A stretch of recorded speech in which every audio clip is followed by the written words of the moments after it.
मुझे तेरी लह लग गई, अब जग की चाह मिट गई।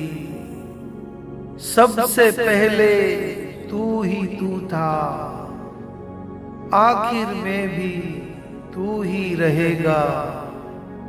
हम सबके साथ में तू ही रहता।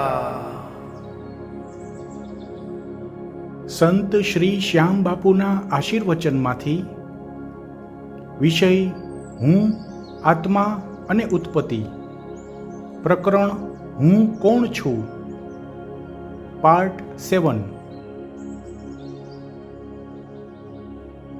ગયા ભાગથી હું કોણ છું પ્રકરણ શરૂ થયું, જેમાં આપણે જોઈ ગયા કે માણસની પોતાની ઓળખ પોતાની જાતે ઊભી કરેલી માન્યતા પર આધારિત હોય છે।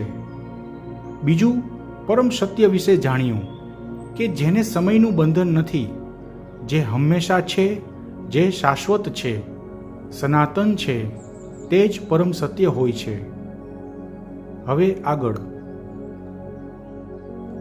લાંબી વાતો કરીને કે શાસ્ત્રો વાંચીને પણ પરમ સત્યને સમજવું તો મુશ્કેલ જ હોય છે। તેથી પરમ સત્યને પામવું કે પ્રાપ્ત કરવું સહજ નથી, કારણ કે પરમ સત્ય ફક્ત એક પરમ તત્વ પરમાત્મા જ હોય છે, અને તે હંમેશા હોય છે, નિત્ય હોય છે, તેથી જ તે અવિનાશી હોય છે। કારણ કે જે કંઈ નશ્વર હોય, નાશવંત હોય, તે પરમ સત્ય ન કહેવાય। તે રીતે જોઈએ તો હું પણ નથી અને તમે પણ નથી, આ લખનાર પણ નથી અને કોઈ વાંચનાર પણ નથી, કારણ કે પરમ સત્યની વ્યાખ્યામાં તો આ લેખમાણા હું, આત્મા અને ઉત્પત્તિ પણ ન આવી શકે। જેમ કે હું વર્ષો પહેલા ન હતો અને વર્ષો પછી નહીં રહું। આત્મા તો પરમાત્માનો અંશ છે, તેથી અંશ તો પછી આત્મા પરમાત્મામાં સમાઈ જશે, એક રૂપ થઈ જશે। અને બ્રહ્માંડની ઉત્પત્તિ અબજો વર્ષો પહેલા થયેલી, અને અબજો વર્ષો પછી બ્રહ્માંડનો પણ અંત આવી જશે। આ રીતે જે આજે છે અને કાલે નથી, તે બધું જ પરમ સત્ય ન કહેવાય। ફક્ત પરમાત્મા જ અચલ છે, અવિનાશી છે, સર્વત્ર છે, તેથી પરમાત્મા પરમ સત્ય છે। તો પછી હું, તમે, સંસાર, દુનિયા, આ બધાને સત્ય ન કહેવાય? આ બધું જ ખોટું છે, મિથ્યા છે? તો પછી રામ, કૃષ્ણ વગેરે અવતારો આ સંસારમાં જ થયા, તે બધા પણ મિથ્યા કહેવાય? આ રીતે જો આ સંસાર, આ જગત મિથ્યા હોય, તો આ સંસારમાં રહીને જે મહાન સંતો સત્યને પામી ગયા, પરમાત્માને પામી ગયા, તે પણ મિથ્યા જ થયું ને? આવી ભૂલો એટલા માટે થતી હોય છે કે માણસો અંતિમને મહત્વ આપતા હોય છે, તેમાં સંતુલન જળવાતું નથી। પરમ સત્યને અંતિમનો એક છેડો માને છે, તેથી મિથ્યાને બીજો છેડો માની બેસે છે। તેથી સત્ય નથી તો મિથ્યા જ હોય, આવી માન્યતા આપોઆપ થઈ જાય છે, તેમાં ભૂલ થઈ જાય છે, તેમાં બધું ચૂકાઈ જાય છે। આ સંસાર, જગત, સમગ્ર દુનિયા, આ બધું જ પરમ સત્ય નથી તો મિથ્યા પણ નથી। આ બધાને સાંસારિક સત્ય કહેવાય,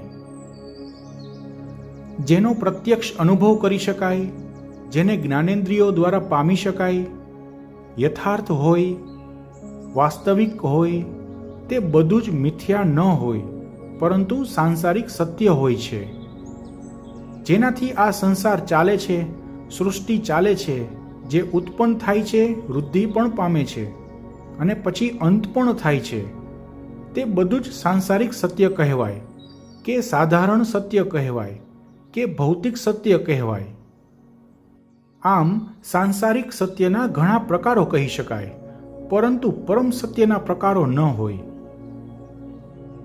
સામાન્ય બોલચાલમાં આપણે સત્યવાદી કે સત્યવક્તા કે સત્યનિષ્ઠ આવા બધા વિશેષણો લગાડીએ છીએ, તે બધું સાંસારિક સત્ય કહેવાય છે। આપણે આપણી સમજ પ્રમાણે સત્યને વ્યાપકમાંથી સંકોરી સંક્ષેપ બનાવી સંસારમાં વ્યવહાર ચલાવવા સત્યનો ઉપયોગ કરીએ છીએ. ઇતિહાસ તથ્યો શોધે છે. આપણે બધા એકબીજાનો પ્રત્યક્ષ અનુભવ કરી શકીએ છીએ, મુલાકાત કરી શકીએ છીએ, વાતચીત કરી શકીએ છીએ. ગુરુ શિષ્ય વચ્ચે યથાર્થ સંવાદ થતા રહે છે. આ ભૌતિક દુનિયા આપણા ભૌતિક અસ્તિત્વ માટે વાસ્તવિક હોય છે. આમ આ બધું જ પરમ સત્ય તો નથી જ, પરંતુ સાંસારિક સત્ય તો છે જ. પછી જેમ કે ઇતિહાસ જે તથ્યો શોધી કાઢે તે તથ્યો કદાચ વાસ્તવિક પણ હોય અને વાસ્તવિક ન પણ હોય એવું બની શકે. હું આ લેખમાં લખું છું, તમે આ વાંચો છો, તે બિલકુલ મિથ્યા નથી, તે સત્ય જ હોય છે. પરંતુ આ સાંસારિક સત્ય કહેવાય, કારણ કે હું અનંતકાળ સુધી લખી ન શકું અને તમે અનંતકાળ સુધી વાંચી ન શકો. તેથી આ પરમ સત્ય ન કહેવાય. બે વ્યક્તિ સામસામે વાતો કરતા હોય તેને પ્રત્યક્ષ મુલાકાત કહેવાય, પરંતુ તે વાતો સાચી પણ હોય, ખોટી પણ હોય. તેથી બે વ્યક્તિ વાતો કરે છે તે બાબતમાં તથ્ય છે, પરંતુ તે બંનેની વાતોમાં પણ તથ્ય હોય તે જરૂરી નથી. તેની વાતોમાં તે બંનેની માન્યતા પણ હોઈ શકે. પોતાને જે ઠીક લાગે તે તેવી વાતો કરી શકે, સત્યની વાતો પણ કરી શકે અને બકવાસ પણ કરી શકે. અને જે સત્યની વાતો કરતા હોય તે તેની માન્યતા પણ હોઈ શકે. આ રીતે પરમ સત્ય અને સાંસારિક સત્ય બંનેમાં ઘણો ફરક હોય છે. અને માન્યતા એટલે સત્ય હોય તે જરૂરી નથી, પરંતુ પોતાની માન્યતા પોતાને સત્ય લાગતી જ હોય છે. આમ સત્ય અને માન્યતા વિશે આટલું સમજ્યા પછી હવે મૂળ વિષય પર આગળ વધીએ. હવે સત્યને સાંસારિક સત્ય એમ લાંબુ ન લખતા ફક્ત સત્ય જ લખીશ. સત્ય એટલે સાંસારિક સત્ય જે બધા વ્યવહારમાં ઉપયોગમાં લે છે. અને જ્યારે પરમ સત્યની વાત આવશે ફક્ત તેમાં જ પરમ સત્ય લખીશ. તે સિવાય સત્ય એટલે સાંસારિક સત્ય સમજવું. આમ સાંસારિક સત્યને પરમ સત્ય માનવાની ભૂલ ન કરવી. આ રીતે હું કોણ છું તેના જવાબમાં પોતાની ઓળખ સત્ય હોતી નથી, માન્યતા જ હોય છે. કોઈ નામથી ઓળખ મેળવે છે તો કોઈ કામથી ઓળખ મેળવે છે. આ ઓળખ પણ એક રીતે જુઓ તો માન્યતા જ થઈ, કારણ કે સોગંદનામું કરાવીને પોતાનું નામ પણ બદલી શકે છે અને કામ પણ બદલી શકે છે. એક જ નામ અથવા એક જ કામ આજીવન ચાલે એ જરૂરી નથી.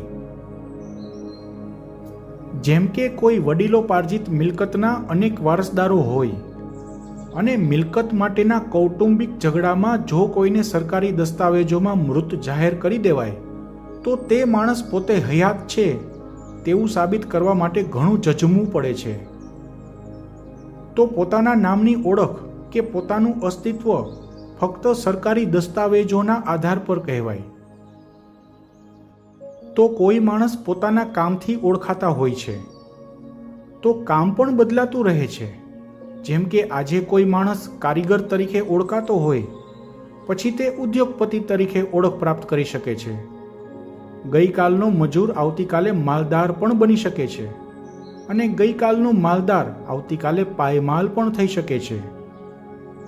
અને પોતાની ઓળખ માટેની આ માન્યતા પણ પોતાના માટે અને બીજાના માટે અલગ અલગ હોય છે.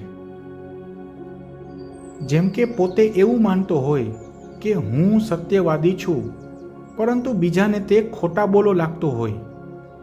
પોતે પોતાની જાતને બુદ્ધિશાળી અને મહાજ્ઞાની માનતો હોય, પરંતુ બીજાઓની નજરે તે બેવકૂફ અને મહાઅજ્ઞાની હોય છે.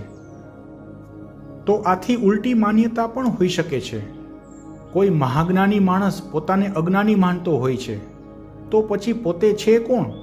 પોતાનું નામ, કામ બધું બદલાતું હોય છે, પરંતુ માણસ તો બદલાતો નથી. તેથી પોતાની ઓળખ કઈ? હું કે કોઈ પણ માણસ આનો જવાબ ન આપી શકે, જે જવાબ આપે એટલે કે પોતાની ઓળખ આપે તે પોતાની માન્યતા જ હોય છે, જો કે પોતાને તે સત્ય જ લાગતું હોય છે. હું તમને આનો જવાબ આપું એ તમે માની લો છો, તેથી તે તમારી માન્યતા થઈ.